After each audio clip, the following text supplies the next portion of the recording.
Presta atenção nesse exemplo, que embora ele seja simples, vai ser um bom caminho para te começar a entender um pouco melhor essa ideia. Olha só.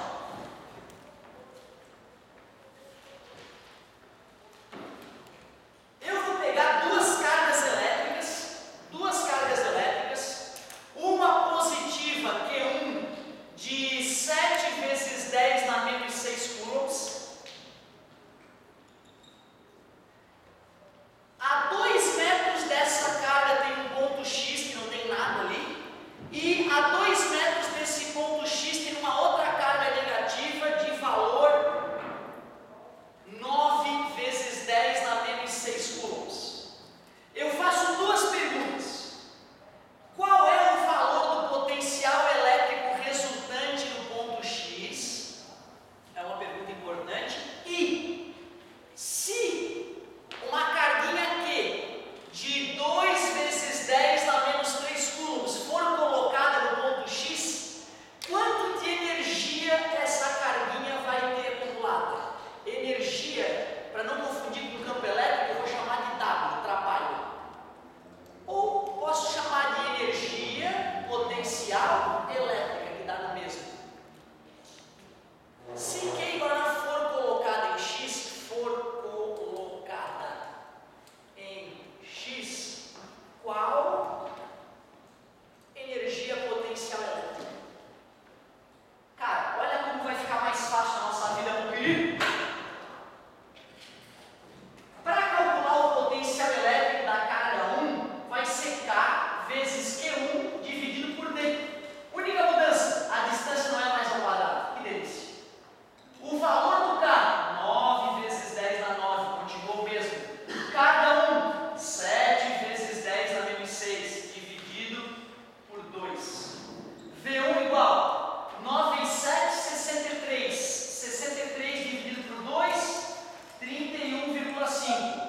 10 na 9 com 10 na menos 6, 10 na 3. Unidade, por favor. Volts ou joules por coulomb. Parabéns pela participação. Quando eu for calcular o potencial da carga 2, V2 igual a K vezes Q2 dividido por D. D ao quadrado, né? Não é ao quadrado. V2 igual 9 vezes 10 na 9, a constante eletrostática. Carga 2, ela é negativa, né? Opa! Menos 9 vezes 10 na menos 6, dividido por 2. 9 vezes 9 é 81, mais com menos é menos. 81 dividido por 2, 40,5. 10 na 9 com 10 na menos 6, 10 na 3. Volts, para tu ir te acostumando, ó, que é a mesma coisa que joules por coulomb. Ah, mas ele queria, era o potencial elétrico resultante.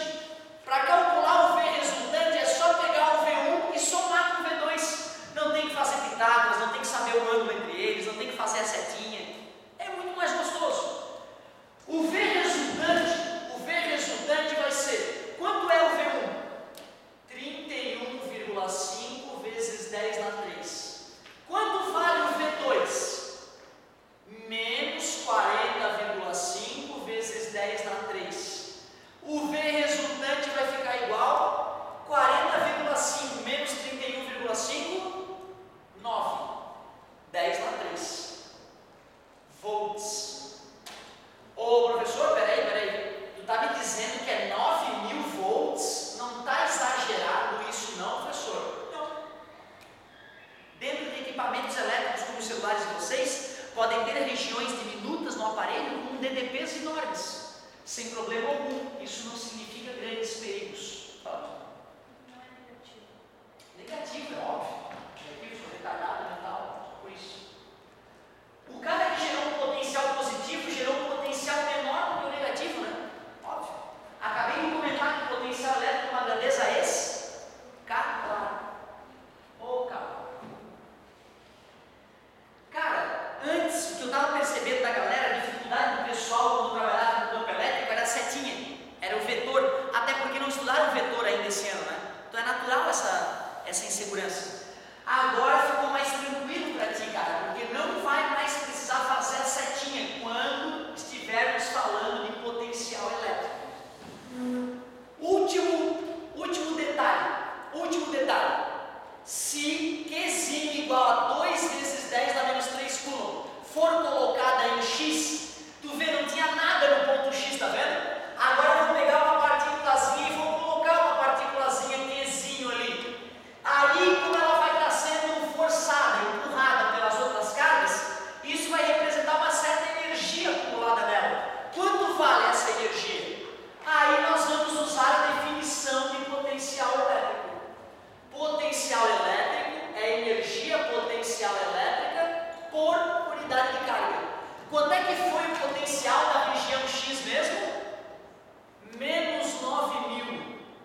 formulário cresceu, mas não ficou mais difícil. Pelo contrário, quando formos trabalhar com potencial elétrico, ficou ainda mais fácil por se tratar de uma grandeza escalar. Deixa eu colocar ali do lado a parte nova do formulário. O nosso formulário, então, ganhou uma grandeza que derivou de força, chamada energia potencial elétrica, K vezes Q1 vezes Q2 dividido por D. Olha que beleza, cara, muito parecido, ó. Só tirei o ao quadrado. Tem uma grandeza que nasceu agora muito parecida com o campo elétrico, só que não é vetorial, é o potencial elétrico, energia potencial elétrica por unidade de carga. E finalmente nasceu a grandeza potencial elétrico também, que pouco diferente dessa aqui por não ser vetorial, e a única distinção é que a distância não está ao quadrado. 3 formulazinhas novas. Eu tentei te mostrar o porquê delas e a origem delas, mas tu vai ter mesmo que exercitar bastante para te familiarizar com isso. Último comentário, para a gente só ter que se preocupar nas próximas aulas com exercícios de eletrostática. Último comentário. Olha a fórmula do campo elétrico gerado por uma carga e olha a fórmula do potencial elétrico gerado por uma carga. Qual é a única diferença entre elas mesmo? Tu concorda que se eu pegar essa fórmula aqui e multiplicar por distância, cancela o ao quadrado e fica igualzinho a outra? E então tu vê, ó, V é igual a E vezes D. O potencial elétrico é igual ao campo elétrico multiplicado pela distância. Faz sentido, hein? Se eu multiplico pela distância, cancela o ao quadrado. Quando meu professor me apresentou essa fórmula, eu fiquei todo feliz, né? Saí usando e saí errando. Voltei para a sala, puto da cara, errei tudo naquele dia. Professor, o que está acontecendo? Aí ele me avisou que essa fórmula só serve para campo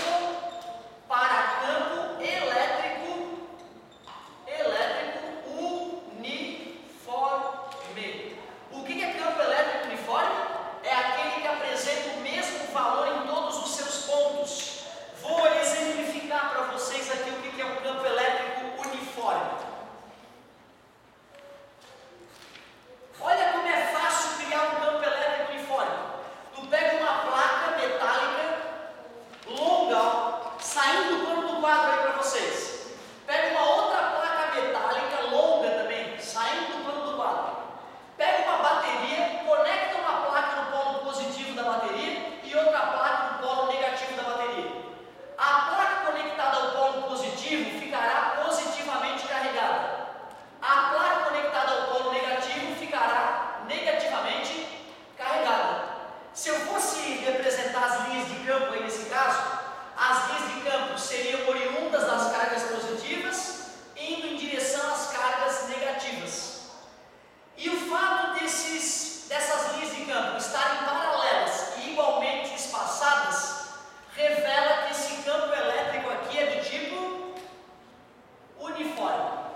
formuleta aí, que seria a nossa última fórmula de eletrostática.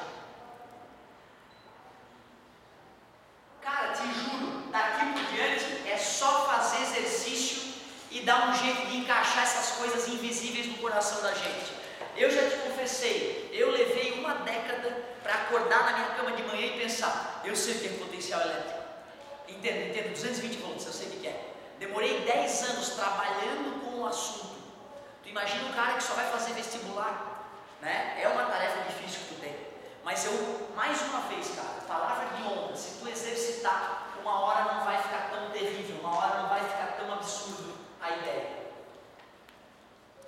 Tu vê, eu fiz desse jeito para tentar deixar menos abstrato. Tentei ir para o laboratório contigo, mas só o exercício vai nos salvar. Eu digo, cara, deixa eu ver o que tem aqui. Que parece que eu estou anotando ali, até eu solvei, que legal, que legal.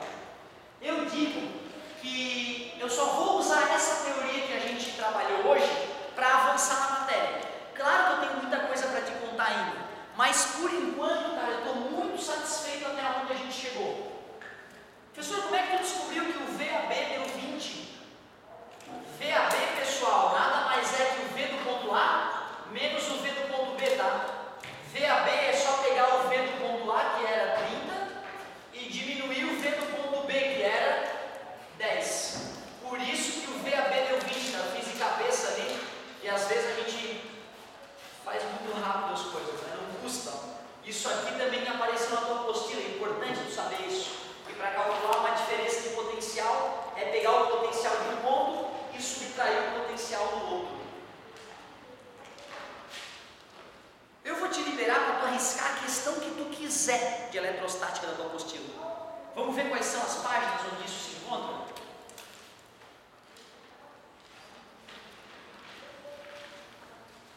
Lá na página, nós já fizemos eletrostática. Então tu vê, ó, da página 121, a página 121 e 122, dá para tu arriscar essas duas páginas inteiras, que são 1, 2, 3, 4, 5, 6, 7, 8, 9, 10, 11, 12, 13, 15 questõezinhas para a gente ir se familiarizando com essa ideia de potencial elétrico. É muito provável que algumas das questões envolvam força elétrica também, tá, gente? Páginas 121 e 122 é a tarefa mínima para essa discussão que nós tivemos agora. Para a gente encerrar com uma coisa mais light, pegue alguma questãozinha de termometria que tu não conseguiu compreender. Vamos mudar de áreas aqui para vocês não ficarem chateados comigo nesse final, já que eu avancei um pouquinho demais, digamos, na matéria. Vamos deixar isso aí ser trabalhado nessa próxima noite de bom sono que nós vamos ter? E depois a gente volta a discutir isso e fazer exercício. Vamos brincar um pouquinho de termometria, que é tão legal, né?